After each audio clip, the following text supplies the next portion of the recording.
Bombo Radyo Philippines once again proves its excellence in broadcasting. Ngayong taon, sa 47th Catholic Mass Media Awards, ang Bombo Radyo Philippines ay finalist sa lahat ng 9 na kategorya.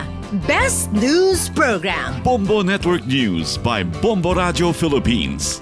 Bombo News and Views Morning Edition by Bombo Radyo Cebu. Best Commentary Program, Bombo Hanay sa Udto ng Bombo Radyo Cebu.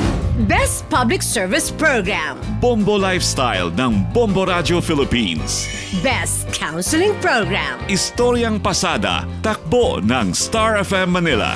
Best Business News, Bombo Special Report ng Bombo Radyo Philippines. Best Entertainment Program, Pinoy Memories ng Star FM Iloilo. It's all for you in the morning ng Star FM Bacolod.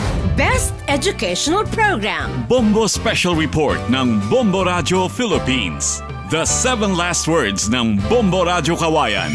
Best News Feature, Good Morning Philippines ng Bombo Radyo Iloilo.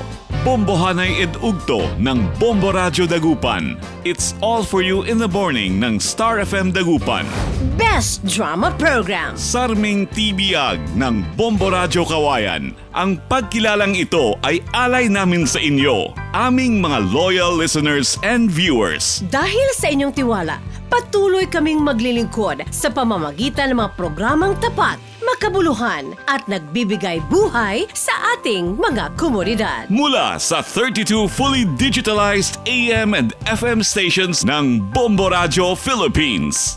The number 1 and most trusted source of news and information. Basta Radio Bombo!